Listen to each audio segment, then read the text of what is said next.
Welcome to this latest Leading with Purpose podcast.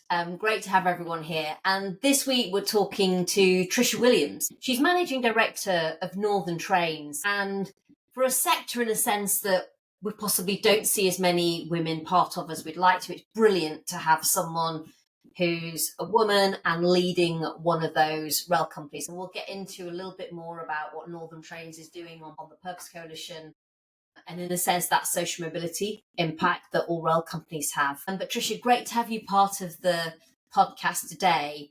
And it's probably worth just starting with a little bit on your own journey into the role that you're in now. I think it's probably fair to say that, you know, you've had a career that's focused on utilities and infrastructure one way or another. Yes, absolutely. Fair to say that.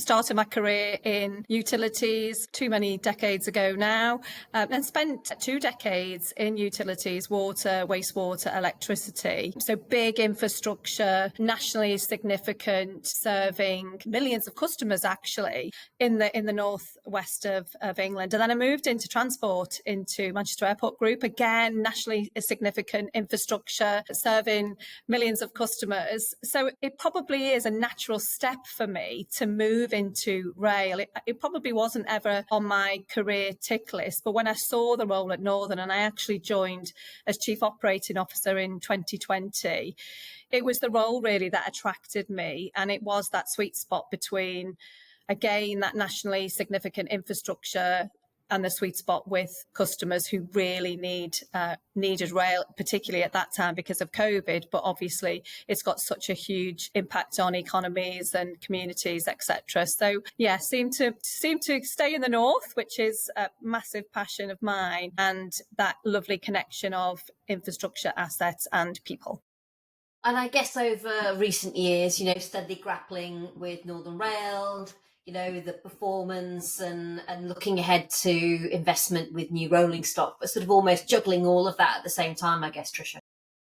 Absolutely. And it's a real transformation role for me in Northern. And that was one of the key things that attracted me to the role. Not everything is finished in Northern in terms of investment in systems, investment in people. But as you mentioned, you know, looking ahead to new trains, I joined at a time where we just received new trains and we were bedding those in, but we've still got a huge legacy fleet. Some of our fleet are 40 years old. So we're really needing to upskill our people so that they can work both on old fleet, but also look forward to working on new fleet as well. And it's been great to see that investment in Northern over the last 5 years. All the time I've been with Northern, it has been owned by the public, by the government. Taxpayers pay for everything that we have. So it's not easy to get funding.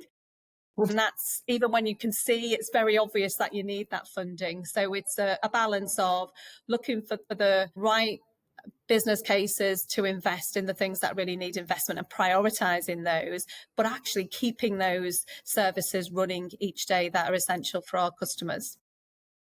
I guess the rolling stock's crucial because it's about reliability on a track where often if a train is unreliable, then it affects the whole network in a sense. It's probably slightly different to some of those massive network, the railway that we've got in London, where actually there are probably more abilities to be flexible around challenges that particular trains face. You know, commuters can often take a different route home. You know, they've got the underground. It's just such a different ball game, isn't it? In say Manchester, you know, Sheffield, those more northern communities, which I know very well because I obviously grew up. You're spot on, and many people rely on trains because they don't have a car, they can't afford a car, or it's just never been in their skill set to drive a car. So they completely rely on public transport, and often it is only us who are providing that transport. And quite a lot of our services are 1 an hour. So if we cancel a train because of the train itself being unreliable, that's massive if you have to wait 2 hours. So performance and reliability of our services is our key priority, and we've really done a lot to make sure that we can keep our current assets going, keep our current trains going, embed the new trains that we've had for 4 years now, and also work hard with our colleagues and with our union colleagues to make sure that we have train crew available, because it's a simple model in a lot of sense. All you need is a train and train crew, but it's so complicated underneath that for various reasons, which you'll be well aware of. So it's performance and making sure that we can maintain a reliable service is number one priority. And so you come in as Chief Operating Officer, but you become MD last year, May time. Yep.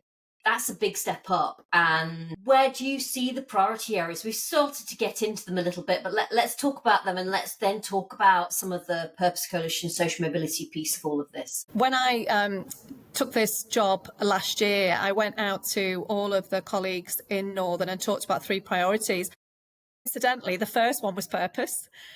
And the second one was people, and the third one was transformation. And the purpose for me links to what we've just been talking about, that our role is to make sure that the 2,600 services that we operate every single day are as reliable as they can be. So the real link there with performance. But the other part of purpose for me, and we've done some work recently with all of our colleagues to co-create the purpose of Northern, is to not forget that we are here to connect people and places, and we have to work together to do that. And I think it's probably fair to say that the operations teams absolutely got that, but some of our support functions, our enabling functions, really needed that clarity of purpose to make sure that everything they did was prioritised to support the performance of our operations colleagues. So that was one of the first priorities. The second was our people, and that's both our customers and making sure that inclusivity is up there and accessibility is up there in terms of our priorities. So literally, it's a public transport system. The whole public need to be able to use it. That absolutely is what that second priority is about. We're 200 years old as an industry this year, and some of our stations are not accessible. So it's all about not just the physical accessibility of us as an industry and us as a company, but also how do we represent those communities we serve? And then that faces into our own people and making sure that we enable them to bring their whole selves to work. And that might sound quite trite, but actually it's really important that we get the representation within our teams that give us more diversity of thought, and then that can enable us to deliver service to our customers better. And then the third priority was transformation. Again, we talked a little bit about that, the need to bring in new trains, the need to upskill people, the need to carry on investing in Northern, which hadn't seen investment for quite a long time, up until 2020. And while we carry out that transformation, we do have to make sure that we can continue to operate at the same time. Yeah. And it's crucial, isn't it? And so I think let's come on to some of the Purpose Coalition work. And it's brilliant you having you part of the Purpose Coalition. And I think it's exactly what you say is really about connecting people and places. And I mean, it's just absolutely crucial. And I think it all ties together at the end. But looking within Northern Trains then, and some of your efforts to just make sure it frankly is reflective of the communities that it's serving, let's kind of dig into that, because I know that you've done a variety of different things, whether it's around workplace, whether it's around gender, mental health. It's probably worth just touching on some of those different initiatives that you've put in place, Tricia. Okay.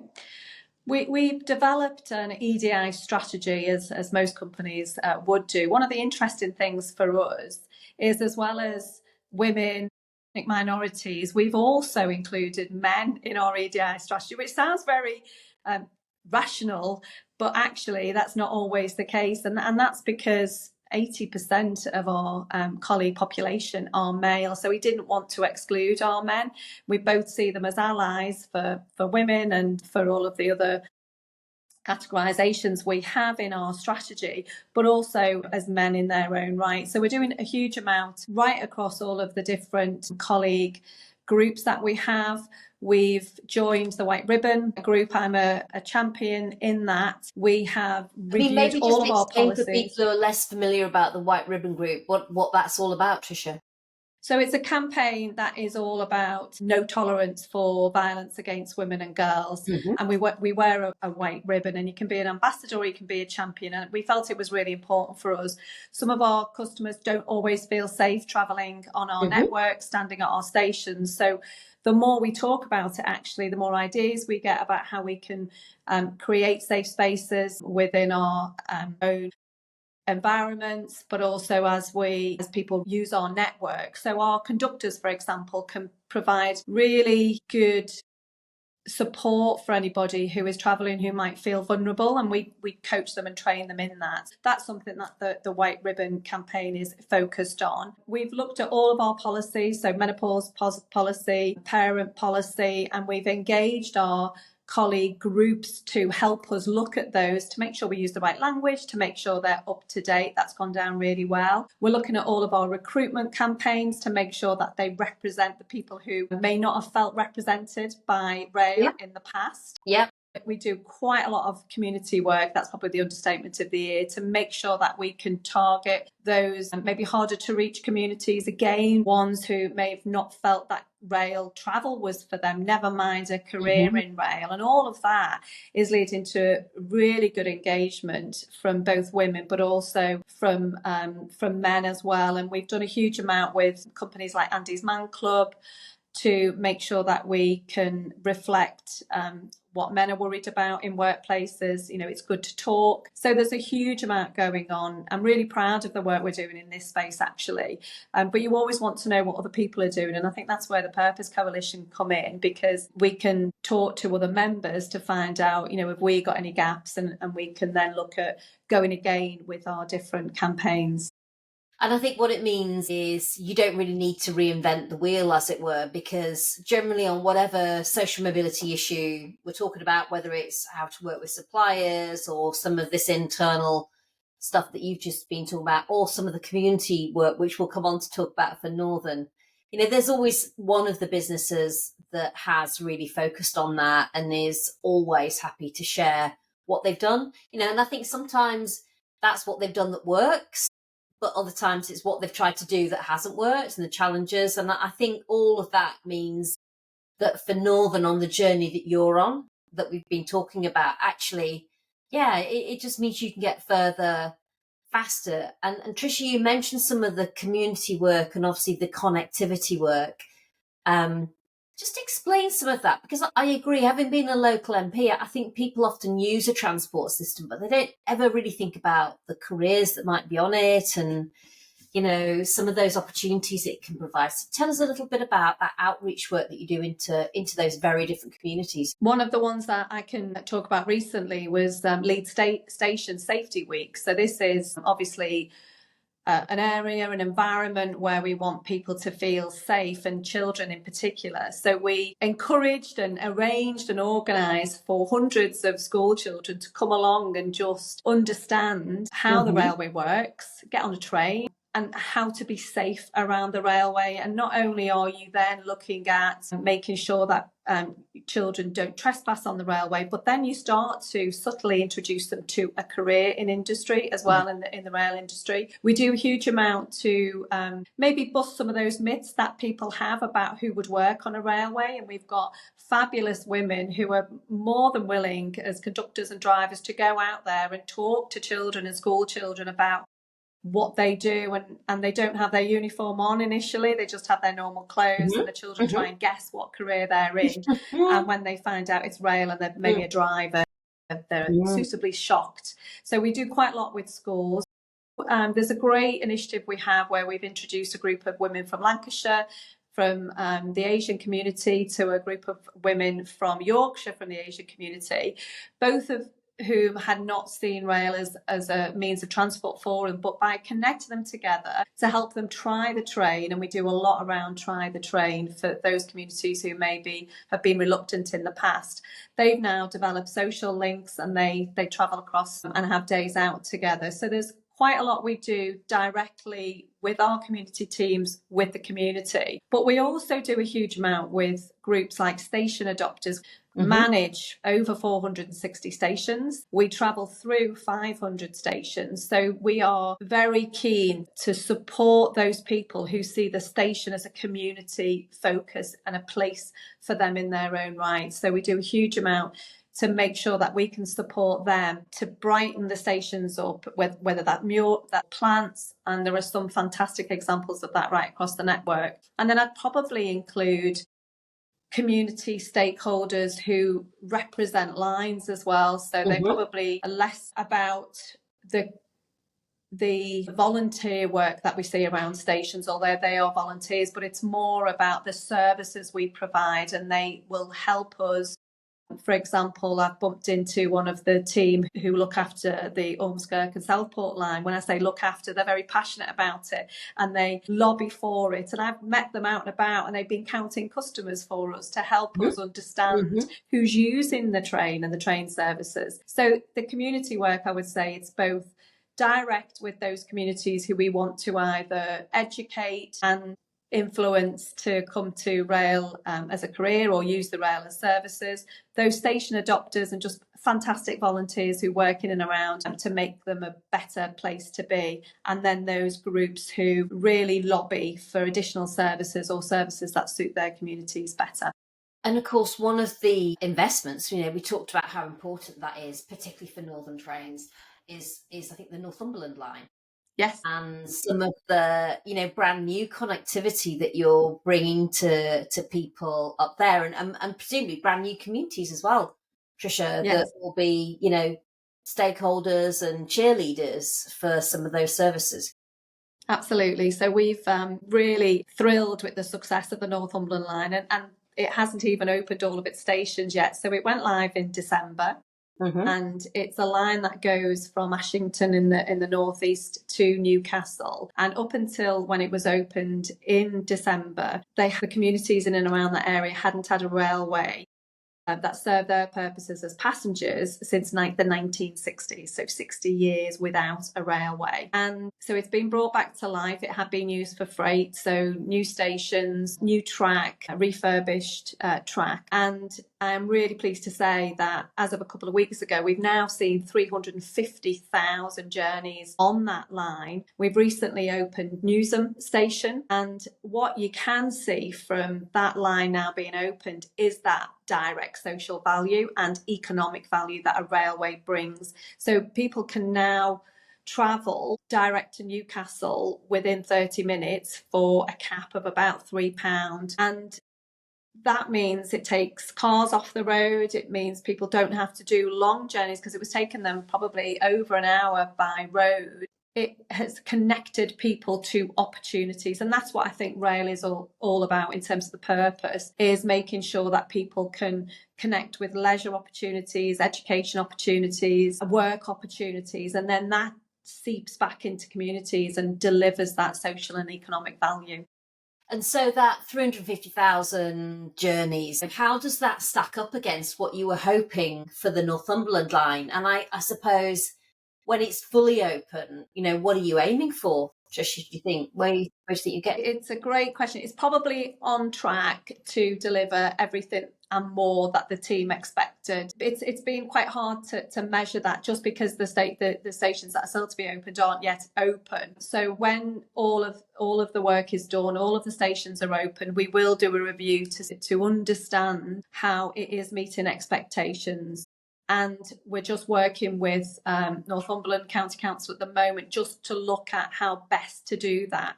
Now, obviously, we've got some tools that we use ourselves in terms of how do we measure the value of Northern, so we can look at how do we measure the value of a line. So, sorry, I can't say exactly how many people that will be in terms of number of passengers, but we should be in a position to be able to do that very soon. And also, I guess it's short, medium, long term. In the short term, you'll get people who already live there and already work in places like Newcastle that will be using it. In the long term, it opens up those communities much, much more, and you'll have more people who think, well, I can go and live in one of them because actually I can still commute now. And so people over time will make different decisions about where they can base themselves, and it really does connect up these communities brilliantly, doesn't it, in a way that I think they really benefit from. Absolutely. And we spend quite a bit of time with stakeholders. We've just done some stakeholder roundtables recently with representatives from all of the different mayoral authorities that we represent or that we serve, and the different local authorities. And one of the really insightful connections that are made when you're in those sessions, and I always make, help to make them when I'm in those sessions, is that link between rail and then housing and education. And you can see that as you go up the Northumberland line and back down it. I've had the pleasure and privilege of being in the cab for one of my visits there with the driver, and you can see the housing growing up around the line and around the stations, and you just know that is attracting people to that area.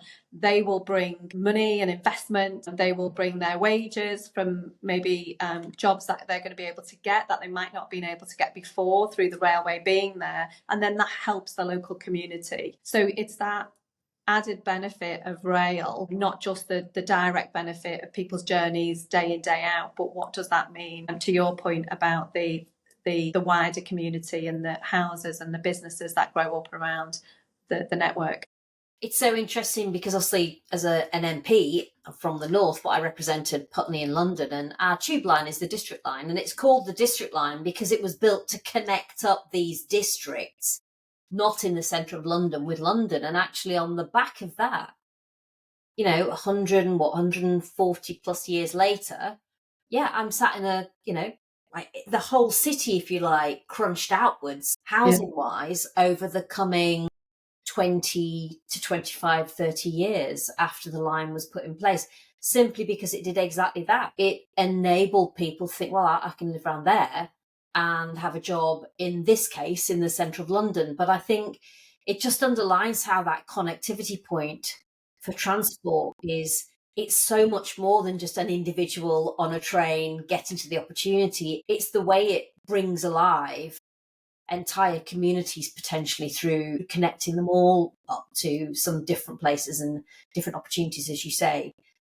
It's exciting times. Do you think there'll be more on the back of the Northumberland line for Northern? Do you think it helps you make your wider case, if you like, for investment in Northern train, and if you like, how those lines are so vital for the communities? Undoubtedly, and we don't make any profit at all on any of our lines. So we've got 72 lines, and not one of them makes a profit. So it's really hard for us to make a case for new trains, infrastructure investment in, for example, our train care centres, because we're never seeing the pound signs in a short-term business case to justify that investment by the taxpayer, by all of us. So it's only through measuring the social and the economic and the environmental impact of us as a company, as Northern, that we can then justify asking for more investment. Now, though I know there are different initiatives and different people want new lines, or they want old lines to be brought back to life, or they want more frequency, or they want later trains, or they want more services on a Sunday. So there's a plethora of demand, and our job is to try and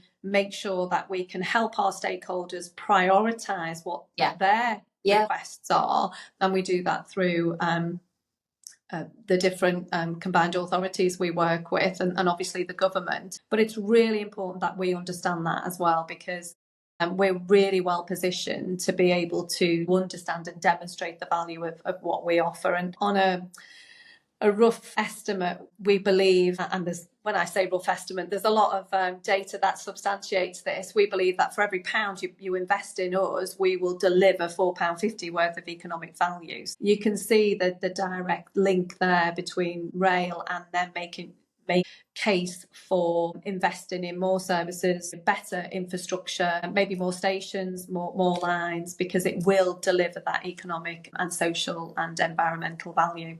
And do you feel, as Great British Railways, obviously over time, different operating companies are going under the model, as you said right at the beginning, trains is already part of it. Do you think that will help, if you like, within Whitehall and across rail to just connect all of the companies up a bit more strategically, but also to get some of that just greater understanding of the fact that a pound invested in, say, in London is going to achieve a different thing in a sense to a pound invested in Northern. And it's not like one is necessarily better or worse, but they're actually at times different outcomes, different strategies that you're trying to unlock through the investment. Absolutely. And I think I look at GBR on two levels, and then you add that into that mayoral devolution and you've got another level there. So it is complex. And I think the first really is about bringing track and train together. So the fact that Northern have been owned by the public, the government for 5 years now, has meant that we've been able to get really close partnership working with Network Rail. And I'm in Manchester today. We work in a Network Rail building, which is absolutely brilliant. They're above us on the different floors and next door. So we've already managed to break down some of those commercial barriers that were there before. And I have the same relationship with the Network Rail team on the other side of the Pennines. And again, we share their office space. And by looking at things holistically, TRU, TransPennine Route Upgrade, is a really good example of that, where we are part of the enterprise and part of the programme who are delivering capacity and electrification and digital signalling right across the north, which is really exciting. And we are a true partner in that, and that can only improve as we move to GBR. I think the second element is then bringing train operating companies together. So again, up in the north, we've already got TransPennine Express, who are part of the government public ownership, DFTO. I'll try not to use too many acronyms because there's acronyms all over rail, but we are part of the operator that works within the Department for Transport. So by being part of that group, and as that group expands, we will get to be with other train operating companies. We can easily then share best practice in a way that we haven't been able to do before because of commercial constraints. And I see that even now when we've got some train operating companies in private ownership and some in public ownership, and just barriers come up because of that. So by removing that with the move to GBR, we'll be able to share best practice even more than we've been able to do. And that will be with things like train crew, with modernising the use of technology, the use of data. Mm-hmm. We're all trying to do that ourselves. Well, we should be doing that together. And then you couple that with the devolution bill that's going through to give mayoral strategic authorities more say on services because they're closer to communities. Yeah. And it does become quite complex, but you can see how place-based decision making is supported by having track and train operating companies closer together. And so in essence, you've got a system that's more set up to deliver place-based decision making, and then in the sense a version of politics that increasingly has strategic decision makers, as we've seen again with the mayor in London, in these next level up roles of combined authority mayors, in order to really, I think, work with those regional train operating companies to help shape that regional version of where the priorities are. Some of those points you literally just mentioned, Tricia, in a sense, that you've got all these different balancing competing, requests for more services, and actually at some point you've got to just chunk that down into a proper strategy, and mayors are probably well placed to help work through how to prioritise all of that. And we are seeing that already. So in the B network on our doorstep here, we're already, and have been for some time, talking to Mayor Burnham and his team about how does rail integrate with the B network. And he's identified 8 lines where he really wants to see a difference in standards, a difference in services, and that customer seamless travel, because they know that they'll be able to move from one mode of transport to the other, and all that should uplift the use of public transport and then increase opportunities and connections for people. We've been inputting into the White Rose Agreement, which is the mayors in Yorkshire, very strategic view of where they want to prioritise public transport and rail investment. And I could use lots of other examples, the Poole City region, the North East, where we are helping and influencing and advising on what is the art of the possible with regard to the rail part of their strategies for their places. And I guess, again, Great British Railway then becoming a place where some of those more innovative models that are emerging at that regional rail level, can be spread around the system and picked up and again. And I think it is a really interesting time. And, when you reflect back on, if you like, your career so far, Tricia, you're probably in the toughest role you've had, I'm sure, now. Just on that kind of leadership aspect of it, probably worth just touching on how you've developed that. I mean, what have been the moments when you felt you've really thought, right, well, if I get into these kinds of roles, I'm going to do it differently? And tell us a little bit about how you feel your leadership qualities have steadily changed, developed over time. I probably would go right back to when I first started as a graduate, and I was very much encouraged to watch and observe different leaders' styles. So in 2 years, I had 6 different managers. It's the one and only time I've ever worked for a woman in my entire career. I worked for 2 women in the first year, and in 30 odd years since, I've never worked for a woman. And I was very much encouraged to observe the leaders who I was working for, because on a graduate training program, you do move from one person to another, to work for one person to another. And that was really important for me, because always working for men in my career since then, it's been really important for me to be me and for me to be an authentic leader. And I've been given lots of advice, lots of feedback, and those feedback moments are really crucial. And one of the best pieces of feedback I got when I was moving to manage managers and lead managers, which I think is one of the hardest transitions you'll ever do as a leader. You come out of leading a team, a small team, and then you suddenly move to leading numerous teams and managers. One of the best pieces of advice was to just not be pressurized into making a decision like that. And because I've got a strong ops background in incident management and in operational decision making, that was really crucial for me, because my way of being had just been to take accountability, to make a decision, because that's what's needed when you're in an ops environment. But when you're in a broader leadership role, then actually it is really important to make sure that you've got all the facts, that you're not just going with your gut, and that you bring different people into the decision making. And just having that guidance to reflect and pause before you make a decision and not feel under pressure to make it, I think was really pivotal for me, really pivotal. And I've read lots of books and done lots of, listened to podcasts over my time. And I think that the book, if you've read it, Lean In, was really symbolic for me, because, I probably had, as a woman in business, conformed quite a lot, the way I dressed, the way I not behaved as much, but just what I thought was the sort of stereotypical leader. Yeah. It really changed my perspective on that. So I very much, that there's probably been too many little pivotal moments to mention, but just recognizing my skills as a female leader probably came out of reading books like that, and recognizing that I had different skills to offer, and it was okay to be myself. I didn't have to always conform and act on the feedback that maybe I didn't always agree with. No, and it's such a good point. And I think you only briefly mentioned it, but there's so much out there that you can actually draw on now, whether it's podcasts, videos and YouTubes. There's plenty of people talking about what good leadership looks like. So, even if, you're watching this and you're in a role where you're like, well, I don't think I've got any good leaders around me, that doesn't mean you can't read that Sheryl Sandberg book, look at other resources to get some really good bits of advice. And I think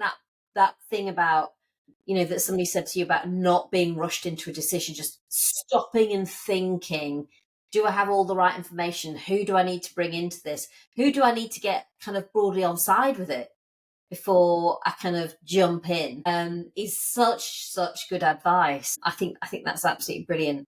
So look, we're towards the end of the podcast now, but my final question really is almost a bit of a look ahead. Tricia, we've talked a lot about Northern, everything you're doing. Yeah, you've only been MD since last year, so it's only just it's just year one.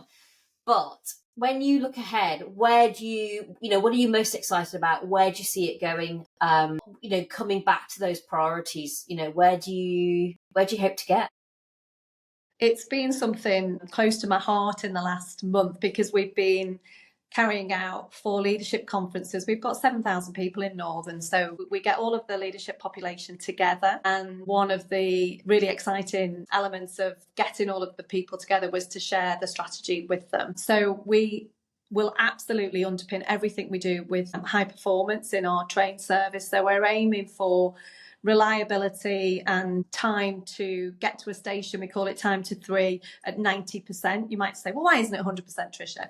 But obviously what we want to do is make sure that our customers can use our services. And we talked before about inclusivity. We're making sure that we've got some dwell times that reflect the different customers we have, means that we've just put ourselves a little bit of a leeway in there. So we're going for 90% time to 3. And if I say it's about 80% today, it shows that the move we've got to make, and we're going to reduce our cancellations right down to 2%. So that 90% and 2% are very much visionary ambitions that underpin everything we do. But we know with a highly reliable service, and we're seeing some of that already come to fruition, that will mean more people will use our services. So we've put quite an ambitious target for our passenger journeys. So we want to see an additional 30 million customers using our trains or travelling on our trains as journeys by 2030.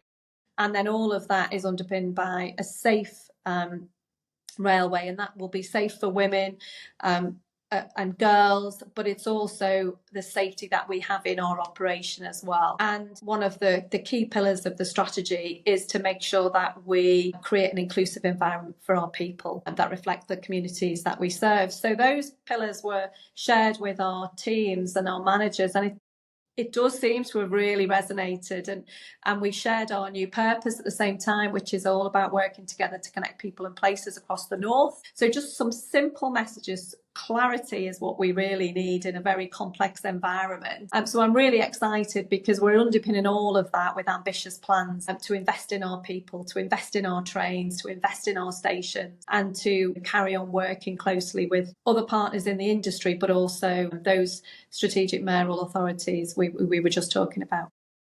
Well, it's been really, really interesting as a discussion, Tricia. It is such an interesting sector, transport, and in particular rail. So now I can speak from very personal experience, and the service in such an important part of the country. And I think that it'll be great to see those performance levels steadily met over time, but also, if you like, the way in which you're doing it within the business, I think will be, as you said, absolutely critical. Look, we better let you go. Tricia Williams, Managing Director of Northern Trains, thanks so much for doing the podcast today. It's been absolutely fantastic. Thank you. Thank you very much.